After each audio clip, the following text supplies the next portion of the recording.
अलग बुत बनाया हुआ था।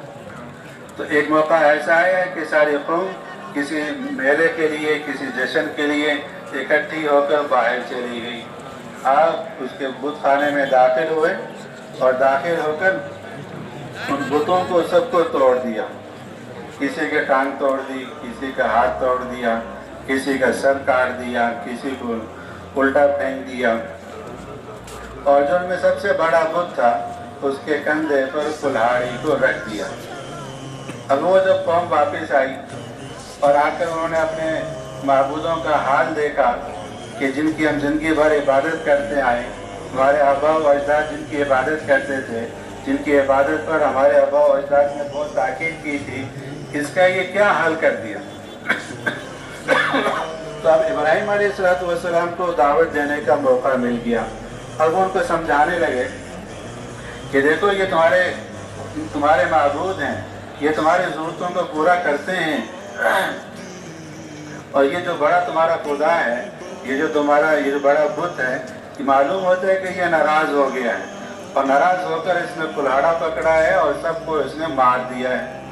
अब वो आपस में एक दूसरे की तरफ देख रहे हैं कि ये हम इसका क्या जवाब दें। तो मुंह नीचे करके कहते हैं कि ए इब्राहीम, आपको तो मालूम है कि ये तो बोल भी नहीं सकते, ये हरकत नहीं कर सकते। तो आपने फरमाया कि तुम्हारे लिए बहुत अफसोस है तुम्हारी अकल पर, कि तुम्हारी कैसी अकल है कि ऐसी चीज़ को अपना हाजत रवा, ज़रूरतों को पूरा करने वाला, सेहत देने वाला, बारिश देने वाला मानते हो, जो खुद अपनी जान नहीं बचा सकता और जो खुद बोल नहीं सकता, हरकत नहीं कर सकता। अब उनको समझाते रहे। अब उनको गुस्सा आया कि ये कैसे तोड़ दिया और उनको गिरा दिया, ख़त्म कर दिया। अब हमें अपने इलाह की मदद करनी पड़ेगी, अपने माबूदों की, इन बुतों की मदद करनी पड़ेगी। क्या मदद है कि इसकी सज़ा इब्राहीम अलैहिस्सलाम को दी जाए। सज़ा का क्या तरीका, अनोखा तरीका निकाला, आज तक शायद किसी ने निकाला हो। लकड़ियाँ जमा की गई, दो पहाड़ों के दरमियान एक पहाड़ बनाया गया लकड़ी का, फिर उसमें आग जलाई गई। अब आग इतनी ज़्यादा थी कि अगर ऊपर से कोई परिंदा गुजरता है तो वो भून कर अंदर गिर जाता है, और अगर कोई करीब जाता है तो वो जल जाता है। अब इनको आग में कैसे फेंकें, आग में कैसे दाखिल करें, ऐसा तो हो नहीं सकता। तो उनसे कहा जाए कि ये आग हमने जला दी है, अब आप चलना शुरू करें, चलते चलते आग में दाखिल हो जाएं और फिर अंदर ही रहें, बाहर ना, यहाँ तक कि आप मर जाएं। तो शैतान इंसान की शक्ल में उनके पास आया और उसने उनसे कहा कि आप मंजनीक की शक्ल के बनाएं और उसमें बिठाकर इनको अंदर फेंक दें।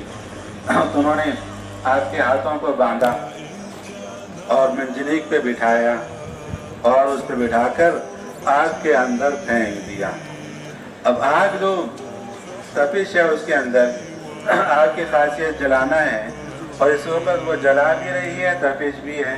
जो उसके करीब जाता है वो तपिश की वजह से झुलस जाता है। अब जब आपको इब्राहीम अलैहिस्सलाम को आग के अंदर फेंका गया तो अल्लाह पाक ने बराह रास्त आग को हुक्म दिया कि ए आग तू ठंडी हो जा। अब वो इब्राहीम अलैहिस्सलाम के लिए आग ठंडी हो गई। आप उसमें दाखिल हुए तो आग ने जो हाथ पे रस्सियाँ बंधी हुई थी वो जला दी। जन्नत से कपड़ा लाया गया, वो आपको पहना दिया गया। अब आप उसमें टहल रहे हैं, उसमें बागात आ गए, उसमें फल आ गए और आप उसको खा रहे हैं।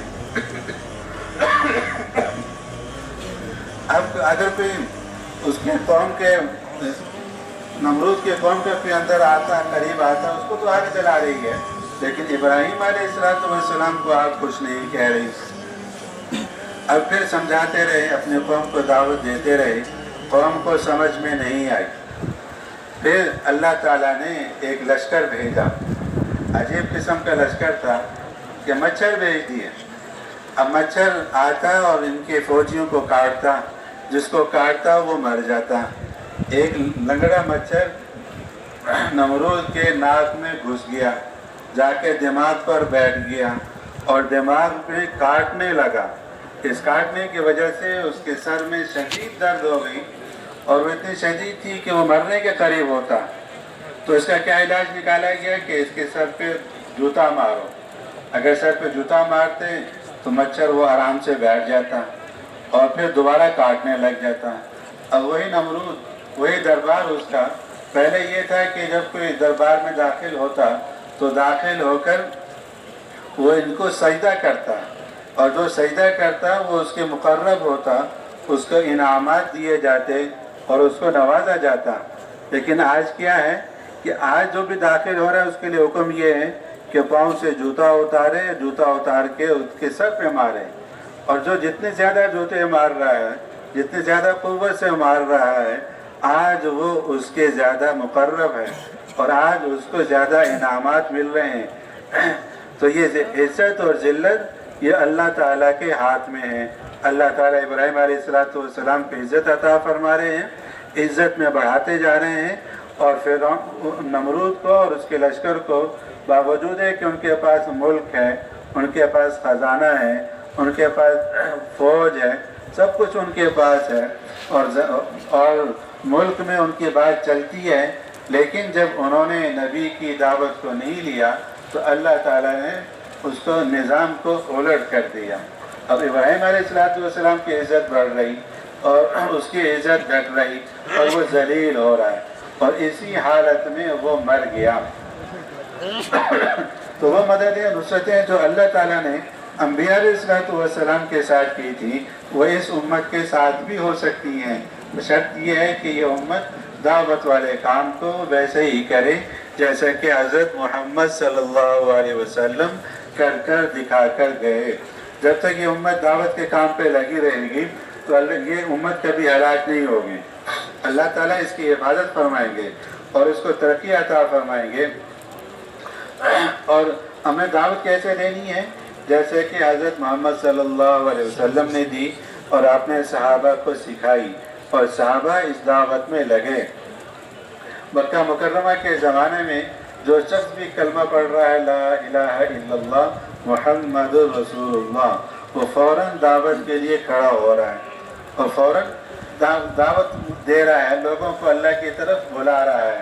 حالانکہ ان کو یہ معلوم تھا کہ ہم جب کلمہ پڑھیں گے اور اپنے کلمے کا اظہار کریں گے تو یہ مشرکین مکہ خوب ماریں گے اور خوب پٹائی کریں گے.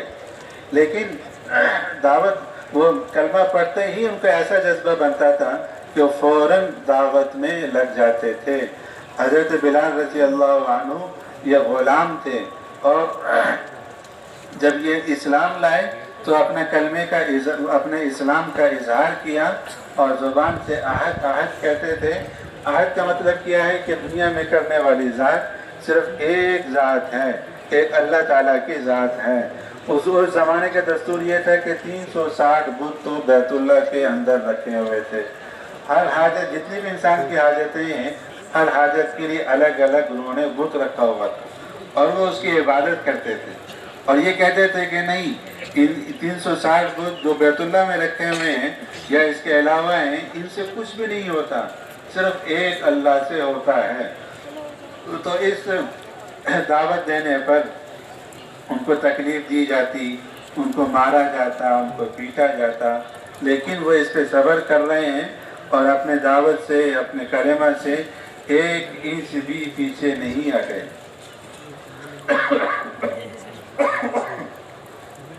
تو یہ چونکہ آپ صلی اللہ علیہ وسلم آخری نبی ہیں، آپ کے بعد کوئی نبی نہیں آئے گا، اس لیے اس دعوت کا کام اس امت کے ذمہ کیا گیا ہے. اس کے بعد دوسری چیز کیا ہے؟ اللہ کے احکام کو پورا کرنا. اللہ تعالیٰ نے انسان کو پیدا کیا ہے تاکہ وہ اللہ کی بندگی اختیار کرے. تو جو اللہ کی عبادت ہے